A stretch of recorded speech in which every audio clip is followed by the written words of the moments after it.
করো এইভাবে আমাদেরকে শাস্তি পেতে হবে। রাতারাতি আমার পুরো পৃথিবীটা কেড়ে নিল।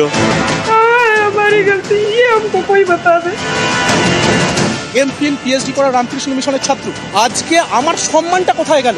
আজকে আমি আমার পাড়ায় ঢুকতে পারবো না, সবাই বলবে দেখো চোর এসছে, চোর এসছে। সম্মান গেল, টাকা বন্ধ হলো, তাদের বেঁচে থাকাই কঠিন আমাদের। পুরো রাজ্যের জুড়ে যে শিক্ষা ব্যবস্থা তা কোল্যাপস করে দেবে।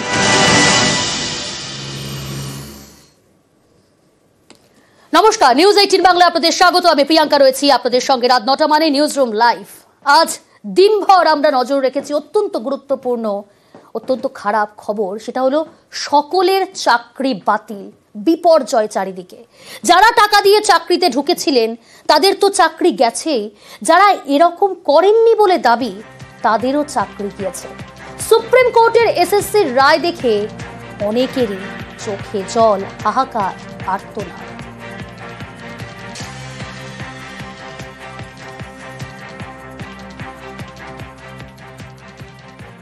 আমি স্নাতকোত্তরে, আমি ইউনিভার্সিটি টপার, আমি ফার্স্ট ক্লাস ফার্স্ট, আমি গভর্নরের কাছ থেকে গোল্ড মেডেল নিয়েছি। তারপরে যদি আমাকে প্রমাণ করতে হয় আমি যোগ্য কি অযোগ্য, আমার কিছু বলার নেই। আমি একজন পিএইচডি হোল্ডার, এমফিল পিএইচডি করা রামকৃষ্ণ মিশনের ছাত্র। আজকে আমার সম্মানটা কোথায় গেল? আজকে আমি আমার পাড়ায় ঢুকতে পারবো না, সবাই বলবে দেখো চোর এসছে, চোর এসছে। দোষ না করো এইভাবে আমাদেরকে শাস্তি পেতে হবে। আপনি রাতারাতি আমার পুরো পৃথিবীটা কেড়ে নিল। আমরা কোনো অন্যায় করলাম না, তাই আমাদের কেন নিতে হবে? জানি না, আমার হয়তো সুসাইড করতে হবে। আমার ছোট 3 বছরের বাচ্চা আছে। আপনি রাতারাতি আমার পুরো পৃথিবীটা কেড়ে নিল। সুসাইড করতে হবে। আমার সবাই বলবে দেখো চোর এসছে, চোর এসছে। না, এর থেকে সুপ্রিম কোর্ট পারলে আমাদেরকে মৃত্যুদণ্ড দিক।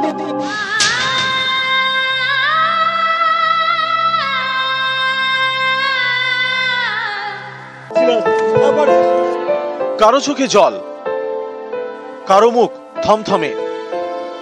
এবার কি হবে? সামনে যেন শুধুই অন্ধকার। কোনো দুর্নীতির সাথে আমরা কোনোভাবেই জড়িত নেই। সিবিআই যে তালিকা জমা দিয়েছে সেখানে আমাদের কারোর নাম নেই। আমাদের ওএমআর শিটের কপি আমাদের আছে। আমরা জানি না, আমার হয়তো সুসাইড করতে হবে। আমার ছোট 3 বছরের বাচ্চা আছে, আমার পরিবার আছে। হাইকোর্টের রায় বহাল রেখেছে সুপ্রিম কোর্ট। ফলে 2016 সালের এসএসসির পুরো প্যানেলটাই বাতিল। 25,000-এর বেশি শিক্ষক ও শিক্ষাকর্মী চাকরি হারালেন। এদের মধ্যে অনেকেই টাকা দিয়ে চাকরি পেয়েছিলেন, কিন্তু যারা এরকমটা করেননি বলে দাবি তাদেরও চাকরিটা চলে গেল।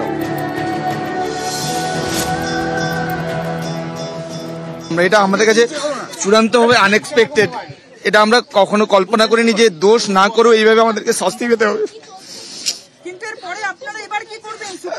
বুঝতে পারছি না, এই মুহূর্তে বুঝতে পারছি না কি করবো আমরা সেটাই তো ভেবে পাচ্ছি না যে আমরা কোনো অন্যায় করলাম না, তাই আমাদের কেন নিতে হবে?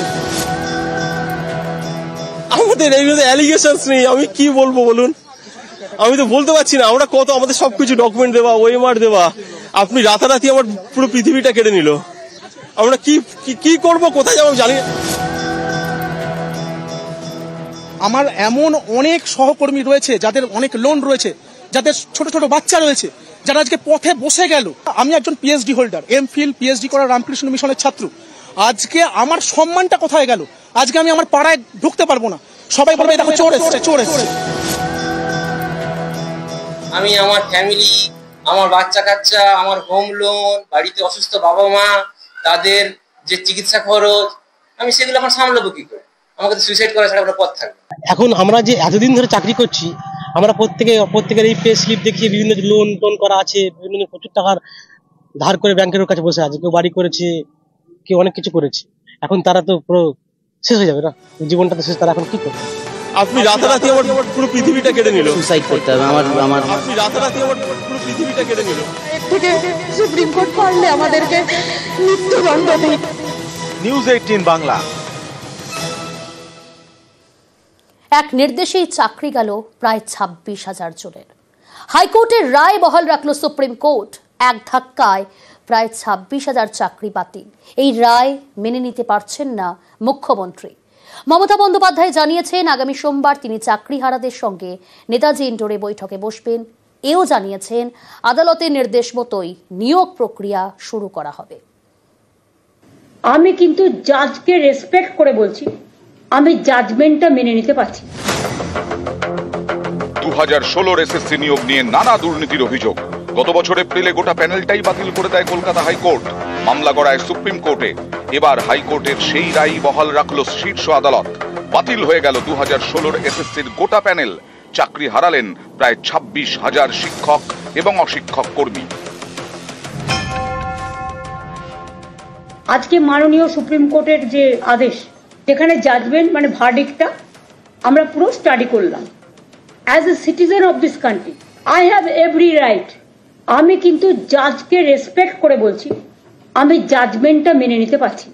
আমাদের নিয়ম হচ্ছে judiciary, we can't criticize the জাজ as such, but I can express some opinion about the verdict. আমি সবাইকে আমার ভাই বোনেদের বলবো যারা ডিপ্রাইভড হয়েছে, তারা একটা ডিপ্রাইভড টিচার্স অ্যাসোসিয়েশন তৈরি করেছেন। তারা এডুকেশন মিনিস্টারকে একটা রিকোয়েস্ট করে যে তারা সবাই এক জায়গায় একত্রিত হতে চান। আমি তাদের কথায় সাড়া দিয়ে 7 তারিখে তারা ইনডোর স্টেডিয়াম বুক করেছেন। আমি 7 তারিখ তাদের কথা আমরা শুনতে যাব এবং এটুকু বলতে যাব, ধৈর্য হারাবেন না। আর আমরা চেষ্টা করব যাতে খুব তাড়াতাড়ি সমস্যার সমাধান হয়। Will accept the supreme court judgement. ওরা বলেছে 3 মাসের মধ্যে প্রসেস করতে, আমরা করে দেবো। আমি এডুকেশন মিনিস্টারকে, আমরা একটা মিটিং করেছি এমার্জেন্সি, সবাই যারা এখানে আছি সবাই মিলে, এবং অলরেডি এডুকেশন মিনিস্টারকে বলেছি যে 3 মাস যখন কোর্ট টাইম দিয়েছে, 3 মাসের মধ্যেই প্রসেস করে কোর্টের ভার্ডিক্ট মেনেই যে 25,000কে বাতিল করা হয়েছে তাদের, এবং সেই সময় যারা অ্যাপ্লাই করেছিল, সেটা এসএসসি যা ভালো বুঝবে, ইটস অটোনমাস অর্গানাইজেশন, তাদের মতো করে করবে। আমি সবাইকে আমার ভাই বোনেদের বলবো যারা ডিপ্রাইভড হয়েছে, মানসিক চাপ নেবেন না। যখন প্রসেস হবে, আপনাদের তো সবাইকে অ্যাপ্লাই করতে বলেছে কোর্ট, আর আমরা চেষ্টা করব যাতে খুব তাড়াতাড়ি সমস্যার সমাধান হয়, যাতে আপনাদের মানসিক দুশ্চিন্তা না বাড়ে। যারা আপনারা আজকে বঞ্চিত হয়েছেন তাদের পাশে আমরা ছিলাম, আছি এবং থাকব। নিউজ 18 বাংলা। মুখ্যমন্ত্রীর নির্দেশে চাকরিহারাদের সঙ্গে বৈঠকে শিক্ষামন্ত্রী ব্রাত্য বসু। আপনাদের জানাবো, মুখ্যমন্ত্রী মমতা বন্দ্যোপাধ্যায়ের নির্দেশের পর চাকরিহারাদের সঙ্গে বৈঠকে শিক্ষামন্ত্রী ব্রাত্য বসু।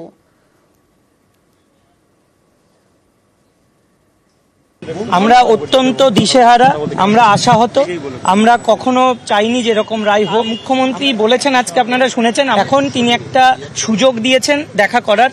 উনি চেয়েছেন, তাই 7 তারিখ আমরা দেখা করব বলে এই অ্যাপ্লিকেশনটা তার কাছে, শিক্ষামন্ত্রীর কাছে দিতে এসেছিলাম। দীর্ঘদিন ধরেই তো আমরা মাননীয়ার সঙ্গে দেখা করতে চেয়েছিলাম, তো মাননীয়া আজকে প্রেস কনফারেন্সে বলেছেন যে আমাদের সঙ্গে তিনি দেখা করবেন, তাই আমরাও তার সঙ্গে যে দেখা করতে চাই, এটি আমাদের সাক্ষাৎ প্রার্থনা ছিল। প্রায় 26,000 শিক্ষকের চাকরি বাতিল। 2016 সালের এসএসসির গোটা প্যানেলই বাতিল। কলকাতা হাইকোর্টের রায় বহাল রাখল সুপ্রিম কোর্ট। নির্দেশ দিল নতুন করে নিয়োগে।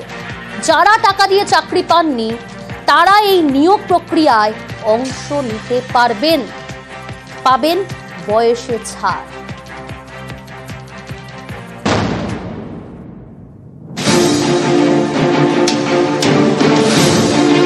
চাল এবং কাঁকড় আলাদা করা গেল না। কারা যোগ্য আর কারা অযোগ্য তার তালিকা দিতে পারল না সিবিআই, তাই সকলেরই চাকরি বাতিল।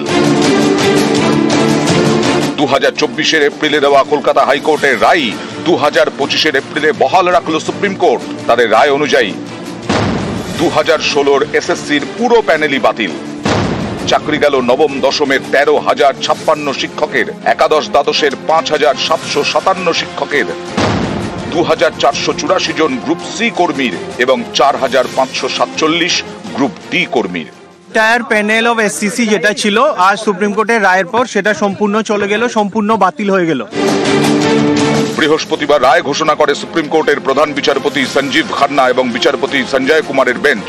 রায়ে সুপ্রিম কোর্ট বলেছে, গোটা বাছাই প্রক্রিয়াটাই দুর্নীতিতে ভরা।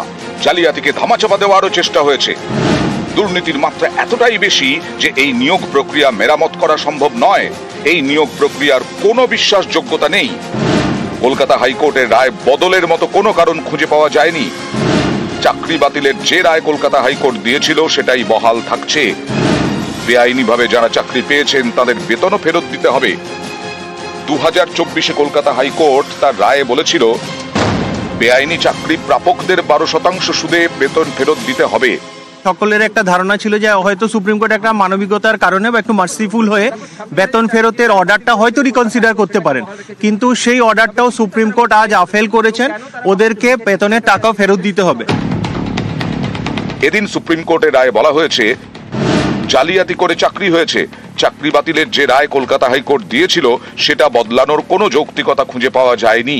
কারা যোগ্য অযোগ্য সুপ্রিম কোর্ট বলেছে এত বড় প্যারামিটারের যেটা ডিসরাপশন বা ইলিগালিটিস হয়েছে, এটা দিস ইজ বিয়ন্ড রিপেয়ার, এটা কোনোভাবে রিপেয়ার করা সম্ভব নয়, কোনোভাবেই বাছাই সম্ভব নয়।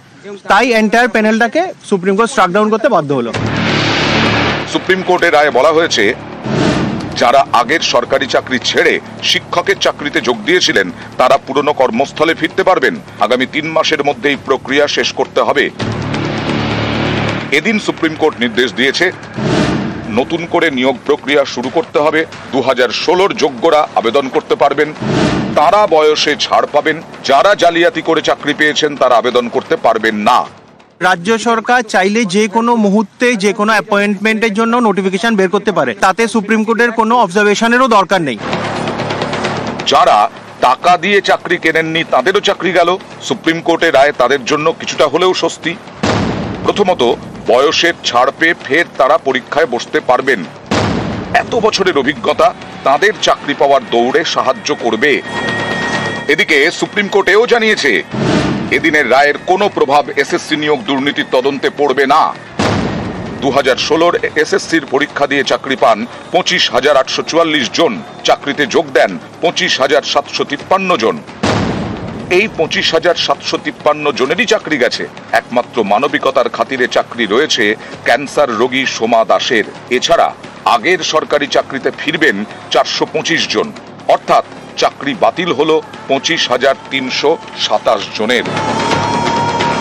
নিউজ 18 বাংলা। এসএসসি মামলা